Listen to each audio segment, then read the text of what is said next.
Hi, welcome to the show. I'm Maggie. I'm Mike. We are friends on fire. And we are on a mission to get friends to talk about money. Okay, so we have an exciting guest joining us today, Mike. Well, sort of guest, a secret guest in the background. We have a new summer intern. Her name is Mia, and she goes to Auburn University. And she's going to be helping us with some different marketing, social media, etc. projects this summer. And we're super excited to be working with her. She's not wanting to talk on the air tonight, but we're going to work on her over the summer and kind of maybe even give her own episode. She'll definitely get her own episode. Yeah. So we just want to welcome her and say thank you. And we saved the most exciting topic for the first time that she's joining while we do a recording, Mike. I feel like this is something that young people really want to learn about, and it's credit scores. Mia's trying to keep a straight face as you say that. Yep, credit scores. Very exciting. So I'm actually really kind of passionate about this because of what a scam the entire system is. For some reason, these companies come about, they create a score, and then all of these other industries pop up around it to manage your score and improve your score, and people get stressed out about it when it is something that was just artificially created as a business to begin with. The whole idea makes me so angry. Not to mention, trying to interact with these agencies is just a huge mess. I'm not sure if you've had any good experiences working with them. No, but I'll be honest, I didn't know it could get worse than you saying you're super passionate about this, but it turns out you're not only passionate about credit scores, but you're also angry about credit scores. So this is like double exciting for tonight. But you could be passionately angry about something, right? Yeah, you can. Yeah. And clearly you are passionately angry about credit scores. So I'm excited to learn why, because quite honestly, I'm a little ambivalent about credit scores. So I'm excited to learn a little bit more about your passion and your anger. Okay, that's fair.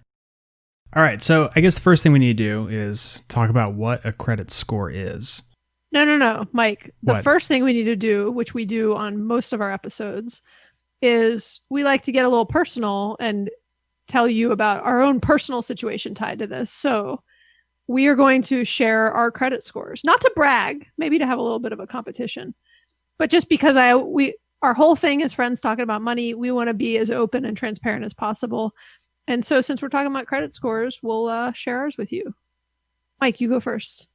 I feel like since we have Mia on the line, we should both share our scores with her so that she knows that one of us isn't lying when the other person gives this first score. Well, okay. I would never lie about my credit score. Come on. Even also, to beat me in a competition? I mean, I wrote it down on a Post-it, so I'm happy to show it to you right after. Oh, and okay. I have it from all three credit unions, whatever you call them, credit agencies. Yeah. So I just looked up one that was linked to my Chase credit card where they have the score available, Transunion, and it's 829. Oh, mine's 830. Just kidding. I just want to pick one right above yours. Mine's 821. I mean, if we went with Equifax, it's a little higher. It doesn't matter, but I also feel good having a higher score than you. So all this stuff's totally meaningless. Yeah, I already or forgot should what be your score totally was. meaningless for you. But let's get into how these scores are calculated and what they mean. So credit score, there are three agencies that track your payment history and develop your credit-worthiness score. Those are Experian, Equifax, and Transunion. And credit scores are kind of like a SAT score, is one way to think about it for college entrance. It helps lenders evaluate you across all potential borrowers by using a common metrics to figure out if you are creditworthy and how much they should be loaning you. Its only purpose, the only reason you have a credit score is to borrow money. And most people borrow it for a house or for a car or for a credit card. And so everybody uses these scores, but all of these other things, which we'll get into, have popped up around identity theft and improving your score. And there's all these kind of like sub-industries around it, which is all sort of a racket. But basically, it's for lenders to decide how much money they should let you borrow. So let me ask you a question that I had never really thought about, but just as you were talking about this, I was curious. These are for-profit companies, right? Equifax, Experian, Transunion. Who pays them? Like credit card? That's how they're making money, is from credit card companies? That's a very good question. I don't actually Because know. I'm not paying them, right? So Right. they must be getting paid. They must be getting paid by companies who are giving credit, who are kind of using them as like Right. their underwriting data, I Right. guess. They probably pay to receive a credit report. Great question, Maggie. I wish we would have come better prepared for this episode because I have Mike, no you should idea. have done your research on this. I'm a little disappointed. Okay, well, keep going. I'm sorry. But yes, these are for-profit companies and they make money doing something in regards to developing your credit worthiness. Yeah, it's interesting that there's just like these three and they're the only ones. But anyways. Okay, so now we know what a credit score is. At this point in my life, I don't care what my credit score is because I don't want to be borrowing money because I don't want to have any debt. There certainly could be a time in the future when I want to borrow money for a business or something. I don't know what. But what's interesting is, it's almost like you get to this point where you have a great credit score, but it doesn't actually mean or do anything, to your point earlier, if you don't need to borrow money. Yeah, and I was talking to my dad about this because I was encouraging him to, a couple of years ago, sign up for a new credit card that had some big sign-up bonus. And he has his credit reports frozen, which we'll get into in a minute. And to unfreeze them, you need a PIN. And he didn't exactly know where his PIN is. And I was surprised. I was like, why don't you have your PIN? And he's like, I don't think I will ever unfreeze my credit reports for the rest of my life. Like, what would I use it for? I'm not borrowing for a house or a car. I don't need any new credit cards. Like, this thing is completely worthless to me, to your point, Maggie. This is a guy who doesn't even know how to unfreeze his credit reports anymore. So yes, at some point, your credit score does not matter. Yeah, I will actually add to that. That story reminded me, the one thing day to day I would care about my credit score for is like credit card hacking, right? And just wanting to get certain credit cards for sign up bonuses and other things, which I will want to do, off and on, every couple of years. So it's a good point. But there's also a point where your score is high enough where it doesn't really matter. Yeah. So you're saying it doesn't actually matter that your score is higher than mine? No, it matters That's because exactly what you just said. Okay, you're right. It doesn't actually matter, Maggie. We're just messing around. We're not actually this competitive, but okay. All right. So how is it calculated? This is something that is like very easy to understand, but for some reason, I think people get very confused about it. Probably just because it involves like this seemingly hidden system from these agencies. But you can Google all these numbers. This is very public information. So your credit score is 35% your payment history. So do you have a good track record of paying the borrowed money on time? 30% is amount owed, otherwise known as credit utilization.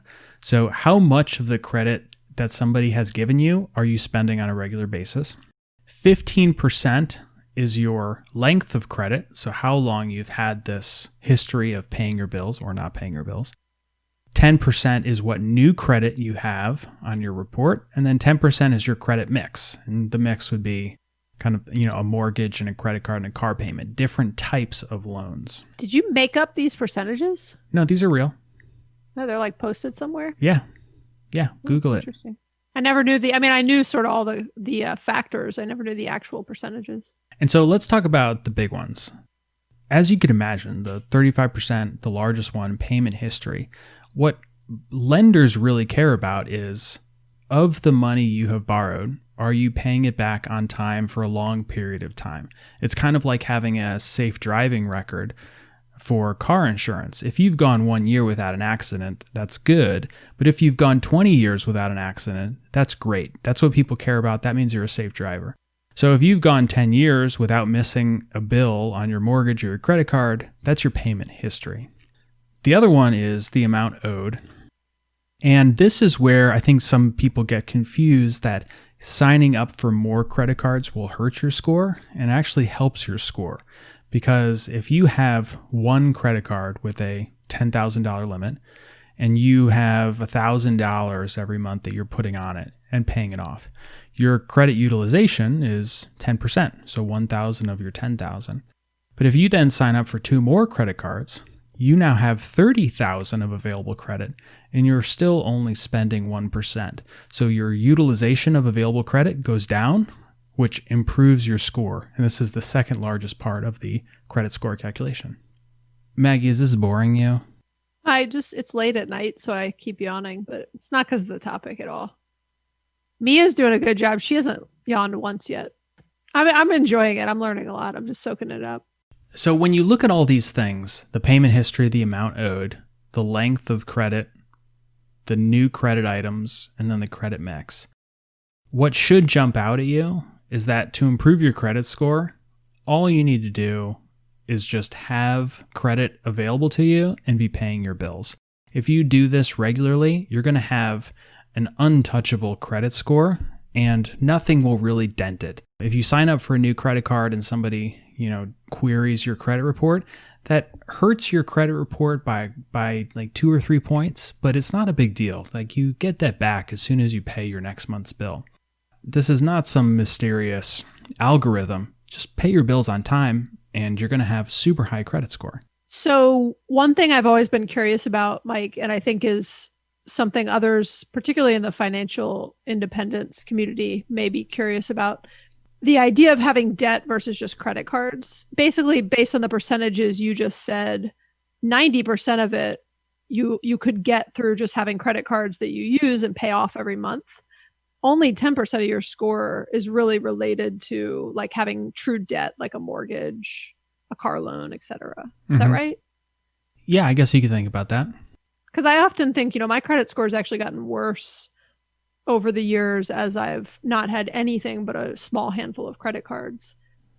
And that's okay because it's still good, right? It's still above average. But I used to think, and there used to be people who thought, well, you need to have true, quote, debt to have a good credit score. And that's not really true. It's a really small percentage of the overall score. And you can have great credit and carry absolutely no debt, but just have a credit card that you use because you like points, miles, etc., and you pay your bill every month. Yes. And it's particularly crazy to think that you should carry other forms of debt to improve your credit score for 2 reasons. One is that the credit score does not provide you enough value to offset the interest payments you would have from keeping a mortgage when you otherwise didn't need it. But also, Maggie, your story is the perfect example of this. Like, let's say you still had a mortgage. Instead of a credit score of 821, was it? It would be 830. Who cares? Like at that point, you can get any loan you could ever want. Your score is high enough. That difference in points just simply doesn't matter. So you shouldn't change your behavior because you want to get a higher score. It just doesn't matter. Yeah. And I think to the same point, you don't need to obsess over what your score is, right? Like it's not something you need to watch every month. We'll talk about that when we get into the idea of credit monitoring, but it's not something that you need to as granularly track as you might your expenses or your net worth or other things. Right. Just pay your bills on time. And I will say that there is some legitimacy in the concern about your credit score when you are trying to buy your first house or your first house after you've had some credit history problems. And if you've had very little credit history, or maybe you've had some incidents on your credit payment history, and you're applying for a mortgage, every little bit does help. I mean, up to a certain point. And so getting more months under your belt, getting more credit available to you will improve your score, and that will help your mortgage rate. But I would argue that if the difference between you getting a favorable rate on your mortgage and an unfavorable rate is a few months of paying your credit card bill, then maybe this is a point where you need to hold off and continue renting, because you don't want to put yourself in a position where you incur even greater interest costs because you couldn't get a great mortgage rate. Speaking of renting, Mike, the one other time when another time when your credit score can actually matter is when you are renting a place, right? So we have one rental property, and as part of the vetting process, we do check credit score, and that's one of the things. And it can be a sign of a riskier tenant if they have a lower credit score, because again, back to the percentages you gave, right? If their payment history is spotty, then that dings their credit score. And if their payment history on a credit card is spotty, their payment history of making their rent every month could also be spotty. And so a lot of landlords do use your credit score as one of many criteria and factors for having to have a high enough score that they are willing to rent to you. Yeah, that's a great point. Just to reiterate, what gets you a good score is borrowing money and then paying it off every single month for long periods of time. There's nothing more complicated to it than that. And so don't worry too much about the ups and downs. Don't check it every month. Just pay your bills. Don't carry over a balance. Don't default on any loans. And your score will get to a point where you can get approved for anything you want, and it will stay that way for the rest of your life. Until your identity gets stolen, and then it won't stay that way. Yes. So this is a risk where somebody takes your personal information and applies for a loan, gets money, and then defaults on that loan, which would hurt your credit score dramatically. This has never happened to me. Often temporarily. Yeah. Temporarily, yes. Has this ever happened to you, Maggie? Yeah, I've had my identity stolen twice, and it was a huge pain in the butt. Both one time a much bigger pain in the butt than the other, but it was a big deal, and it was kind of scary the very first time because I was actually in the middle of selling a house and trying to buy a new house, which is why I discovered that it happened in the first place. Someone basically took out a home equity line of credit on our first house and was spending against it, and had spent like $30,000 on a credit card in music equipment of all things. And it was just a difficult and annoying and frustrating thing to happen. And then it feels really bad to even find out. Like, it's a very violating feeling to know that someone has your personal information and went and took it to get money, and it was a crappy situation. But there's an easy way to prevent this, and that is to freeze your credit reports. Yes. So we're going to do a whole episode after this on credit monitoring and identity theft protection and all of that. But I do think we should briefly touch on some of the things that you can do just on this episode to protect your credit from getting stolen. I heard a good analogy that stuck with me about the difference between freezing your credit and monitoring your credit. Freezing credit is like building a wall around your house to prevent people from breaking in. And monitoring your credit is like leaving the door open but installing a camera system. So you can see when somebody gets in, and you can know what they took, and maybe you can catch them, but they still broke in and they stole stuff. But if you build a wall around your house, nobody's getting in.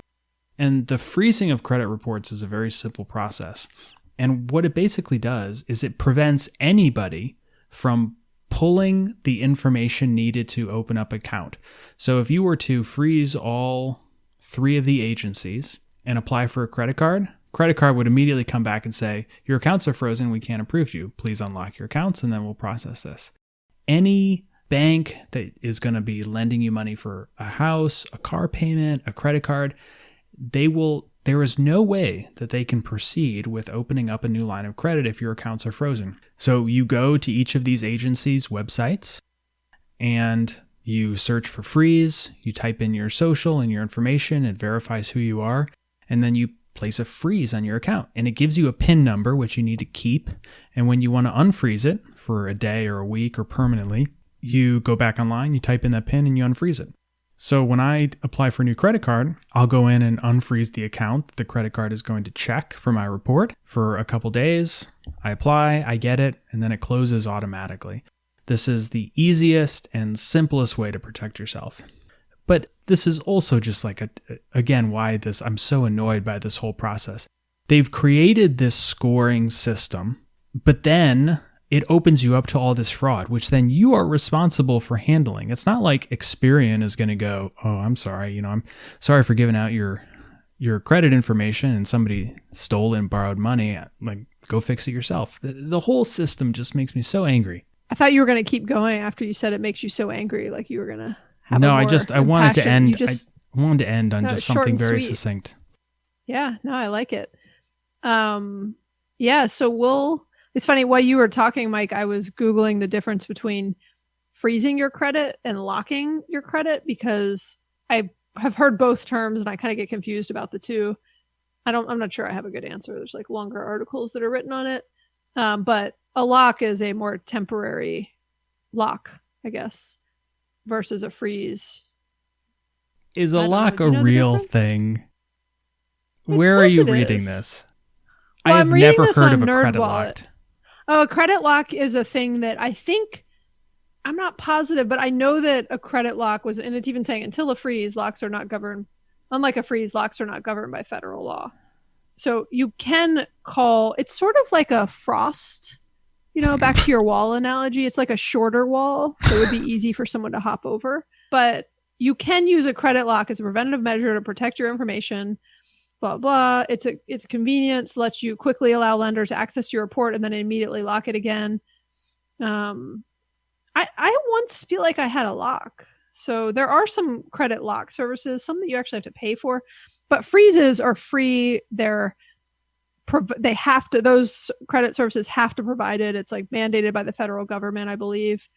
And so it is a much more, official way to put a freeze and protect your credit. So highly recommend it. One of the interesting things I learned about freezing credit reports was when I had my first kid. Here is another crazy part, which is going to get me worked up when I explain it. The only way you get a credit report is to apply for credit and get something. And so you cannot freeze a report that doesn't exist. And so if you wanted to protect your kids, they would have to have a line of credit already to then generate the report, so then you could go freeze it. Which means that if you weren't going to set something up for them, you would need to wait for their identity to be stolen, fix it, and then freeze their report. It's stupid.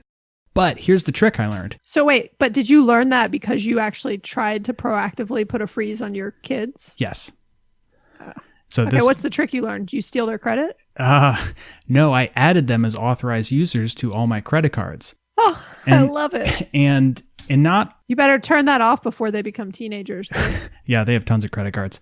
So each credit card will set up a report with a different agency. And so you need to add your kids as authorized users to a bunch of different cards to make sure that you hit Transunion. And you can do that. Yeah. You can do that? There's no age requirement to have an authorized user? Not always. Sometimes they ask for one. That's so interesting. I added them as authorized users. I have a whole stack of credit cards with their names on them. And then you have to write a letter. You can't do it online. You have to write a letter and you have to show your ID as the parent. And then you request the freeze and you get the PIN back. And so I did this for all the agencies for both my kids. Very time consuming and annoying process. But now, until they're 20 and they want to get their own lines of credit, they're frozen. They're gonna have just immaculate scores from a lifetime of their parents paying their credit card bills. Oh, you're actually building up their credit score right now. Yeah, it's their credit history. That's right. That's so interesting. What a lovely gift to give your child, I guess you could call it. Yeah. I don't need to give them money. I just need to give them a good credit score so they can go borrow money. When they're 18, you can be like, I have one final gift to bestow you before you become an adult. Then they're going to be really disappointed when they're like, oh, right. Great. Yeah, what am I supposed to do with this 815? All right, so now that I've been successfully worked up over credit scores. I'm actually enjoying watching you get worked up over credit scores. It's the highlight of my day. One of the other side benefits that I enjoy about freezing your credit, Mike, is, when you're in stores and they're trying to sell you the local store card or upsell you, someone's in the airport, they're trying to sell you a Sky Miles card or something, or you're at the checkout line and they're trying to convince you to apply for a credit card. I always love it because it shuts the conversation down really quickly when you're like, sorry, I have a freeze on my credit, so it'll just get denied. I'm surprised you get that far into a conversation with them. I just say nope and keep walking. Do you actually engage with them? Yeah, when I'm at the checkout line, not when I'm at the airport and I'm walking by. I avoid eye contact in those situations. But yeah, when I'm at the checkout line at Target, I actually have the Target card because that's a great benefit. You get the 5% cash. So they caught you. I unlocked my credit for that one, but just when you're in department stores, which I don't really go into anymore, but and they always ask you do you want to apply for it? I'm like, no, sorry, my credit's frozen. I guess I could just say no, but I like having a good reason. Makes me feel better. I just smile and say no thanks. I don't think that they probably see you and be like, man, this lady looks like a sucker. I'm sure she'll sign up for the card. It's true. And then if they were like, well, why don't you just unfreeze it? I can wait. I'd be like, oh, okay. I guess I could do that. Okay, right. Sure. Oh, I forgot my PIN. Just like your dad. Right. I also forgot my PIN. Okay. So why don't we cover the top takeaways from this riveting discussion on credit scores? I did find it riveting. All right. I thought it was great. I learned a few new things. Good. I'm glad. Number 1, credit scores only matter if you want to borrow money. And since we advocate being debt-free, there will be a point in your life, hopefully earlier rather than later, where your credit score really doesn't matter. Wait, really? I don't want to debunk your first takeaway, Mike, but there are a couple of times when your credit score does matter. Like if you need to rent something. So you want to have a decent credit score. Okay. Fair. Number 2, you should pay your entire bill every month just because you should not be buying things that you can't afford to buy, which whole different, side topic I won't go down a rabbit hole on. And your score will be fine as long as you're paying your bills every month. And number 3, freeze your credit reports at all 3 agencies, Experian, Equifax, and Transunion. Awesome. Great discussion, Mike. Yeah, this was fun. Thank you. I learned a couple of new things myself. And let's do a Mike's Minute on the mic. All right, let's do it. Okay, this is where I get to ask Mike one question and he only has 60 seconds to answer it. Sometimes I come up with these questions right on the spot. I'm literally thinking right now about what I'm going to ask you. Okay, you only have 60 seconds to come up with a question. When did you get your first credit card and what was it? And did you get something free for signing up? That I applied for myself? Yeah. Oh, okay. Mine was on my I'm just going to take this over. Mine was on my college campus and I know I got a free t-shirt for doing it and it was well worth the experience. Was it a credit card or a debit card? This is my question. So I remember I had a debit card in college, and then I think when I graduated college, my first year out of college, I got an American Express blue card, I think it was, that had $100 cashback bonus or something like that. And that was my first card. Up until that point, I was using my parents' credit card. And so this was my first one.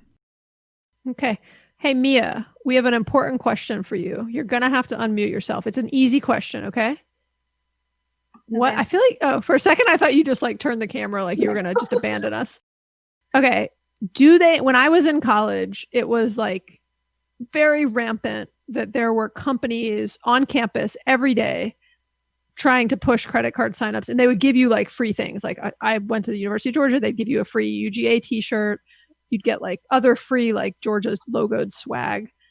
Are there still companies on college campuses pushing credit cards? I haven't seen any.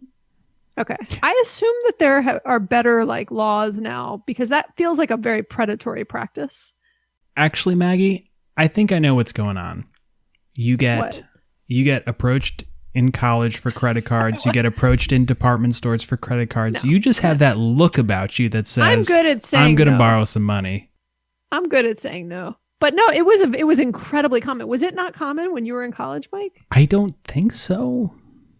I mean, it was, I don't know why I have such specific memories of these companies because of the stuff they would give you. And so everybody would do it because they wanted this Georgia logoed product that was worth $20 or $30.